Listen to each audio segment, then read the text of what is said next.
ஒரு ஒரு குரூப் வந்து கைலாஸ் மானசரோவருக்கு கூப்பிட்டு போகிறேன்னு சொல்லிட்டு கேன்வாஸ் பண்ணாங்க ஒருத்தவங்க. நிறைய பேர் சேர்ந்தோம்.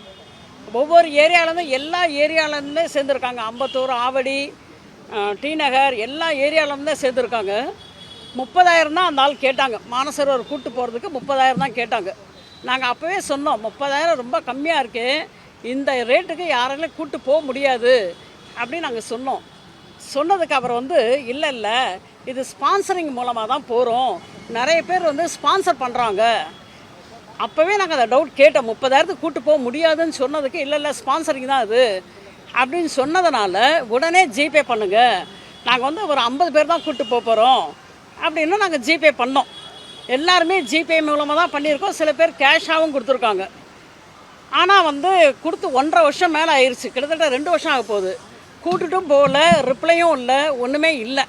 நாங்களும் பல முறை ஒரு வீட்டுக்கு நடந்து போயாச்சு. போனதுக்கு ஒரு பதிலும் எங்களுக்கு கிடைக்கல. எங்களுக்கு பணம்ன்றதை விட எல்லாருமே வயசானவங்க, எல்லாருமே சீனியர் சிட்டிசன்ஸ். இத்தனை பேரை வந்து ஒரு கோயிலுக்கு கூப்பிட்டு போயிருக்கேன்னு ஏமாத்துறது, அதை டைஜஸ்ட் பண்ணிக்க முடியல. ஏதோ ஒரு அன்னதானத்துக்கு கேட்டிருந்தா கூட நாங்கள் கொடுத்துருக்கலாம், ஏதோ ஒரு இதுக்குன்னு கொடுத்துருக்கலாம். அதை விட்டுட்டு ஒருத்தன் வந்து இத்தனை பேரை ஏமாற்றி கோடிக்கணக்காக சொத்து சேர்க்குறான் அப்படின்றத எங்களால் டைஜஸ்ட் பண்ணிக்க முடியலை. அவனுக்கு என்ன தண்டனை கிடைக்கணுமோ அது வந்து கிடைக்க ஏற்பாடு பண்ணுங்க. பண்ணிட்டான். அது நாங்கள் வந்து தனியாக தான் கொடுக்குறோம் கம்ப்ளைண்ட். அது ஏற்கனவே ஒரு குரூப் கொடுத்துருக்கு.